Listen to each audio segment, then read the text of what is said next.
Roosevelt, whose family had been New York bankers since the 18th century, whose uncle Frederick was on the original Federal Reserve Board, was very sympathetic to the interests of the international bankers, and the interest was to enter the war, as we've seen, nothing is more profitable for international bankers than war. In a journal entry by Roosevelt's Secretary of War Henry Stimson, dated November 25, 1941, he documented a conversation he had with Roosevelt. The question was, how should we maneuver them into firing the first shot? It was desirable to make sure the Japanese be the ones to do this, so that there should remain no doubt as to who were the aggressors. In the months leading up to the attack on Pearl Harbor, Roosevelt had done almost everything in his power to anger the Japanese, showing a posture of aggression. He halted all of Japan's imports of American petroleum. He froze all the Japanese assets in the United States. He made public loans to nationalist China and supplied military aid to the British, both enemies of Japan in the war, which, by the way, is completely in violation of international war rules. And on December 4th, 3 days before the attack, Australian intelligence told Roosevelt about a Japanese task force moving towards Pearl Harbor. Roosevelt ignored it. So, as hoped and allowed, on December 7, 1941, Japan attacked Pearl Harbor, killing 2,400 soldiers. Before Pearl Harbor, 83% of the American public wanted nothing to do with the war. After Pearl Harbor, 1 million men volunteered for the war. It is important to note, Nazi Germany's war effort was largely supported by two organizations, one of which was called IG Farben. IG Farben produced 84% of Germany's explosives, and even the Zyklon B used in the concentration camps to kill millions. One of the unspoken partners of IG Farben was J.D. Rockefeller's Standard Oil Company in America. In fact, the German Air Force could not operate without a special additive patented by Rockefeller's Standard Oil. The drastic bombing of London by Nazi Germany, for example, was made possible by a $20 million sale of fuel to IG Farben by the Rockefeller Standard Oil Company. This is just one small point on the topic of how American business funded both sides of World War II. One other treasonous organization worth mentioning is the Union Banking Corporation of New York City. Not only did it finance numerous aspects of Hitler's rise to power, along with actual materials during the war, it was also a Nazi money laundering bank, which was eventually exposed for having millions of dollars of Nazi money in its vaults. The Union Banking Corporation of New York was eventually seized for violations of the Trading with the Enemy Act. Guess who the director and vice president of the Union Bank was? Prescott Bush, our current president's grandfather, and of course our former president's father. Keep that in mind when considering the moral and political dispositions of the Bush family. Vietnam. The United States' official declaration of war on North Vietnam in 1964 came after an alleged incident involving two U.S. destroyers being attacked by North Vietnamese PT boats in the Gulf of Tonkin. This was known as the Gulf of Tonkin Incident. This single situation was the catalytic pretext for massive troop deployment and full-fledged warfare. One problem, however, the attack on the U.S. destroyers by Vietnamese PT boats never happened. It was a completely staged event to have an excuse to enter the war. Former Secretary of Defense Robert McNamara stated years later that the Gulf of Tonkin incident was a mistake, while many other insiders and officers have come forward, relaying that it was a contrived farce, a complete lie. Once in the war, it was business as usual. In October 1966, President Lyndon Johnson lifted trading restrictions on the Soviet bloc, knowing full well that the Soviets were providing upwards of 80% of North Vietnam's war supplies. Consequently, Rockefeller interests financed factories in the Soviet Union, which the Soviets used to manufacture military equipment and send it to North Vietnam. However, the funding of both sides of this conflict was only one side of the coin.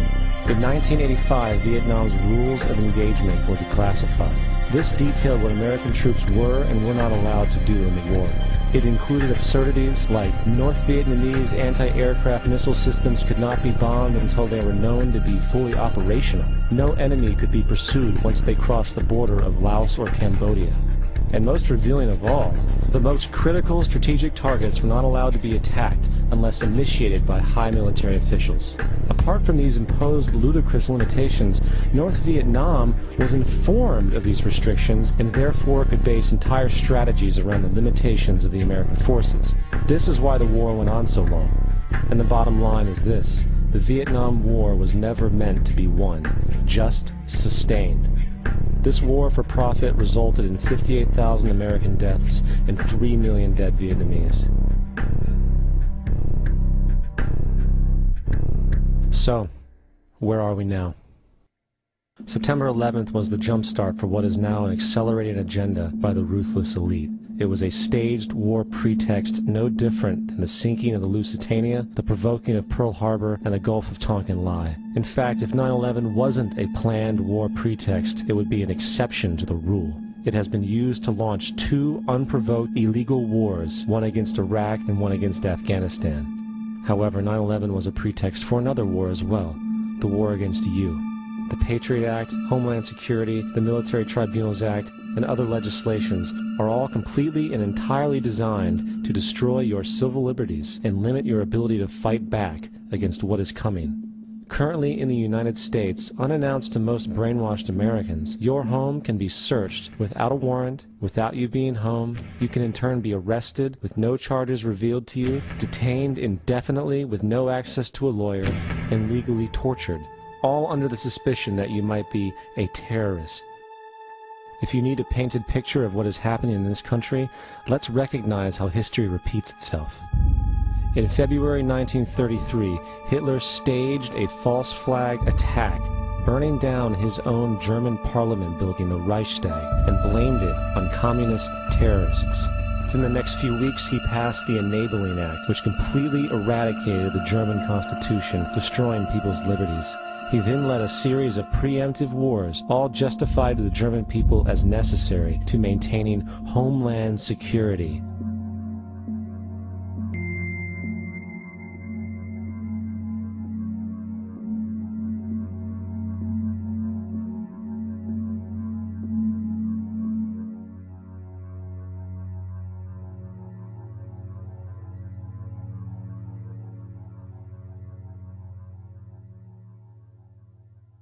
Am Schicksal des Kommunismus und der sich mit ihm verbrüdernden anderen Organisationen ändert dies nichts.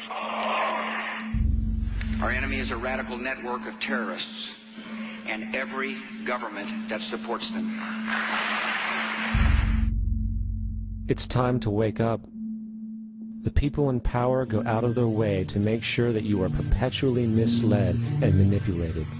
The majority's perception of reality, especially in the political arena, is not their own. It is shrewdly imposed upon them without them even knowing it. For example, the public at large actually believes the invasion of Iraq is going badly, as sectarian violence doesn't seem to stop.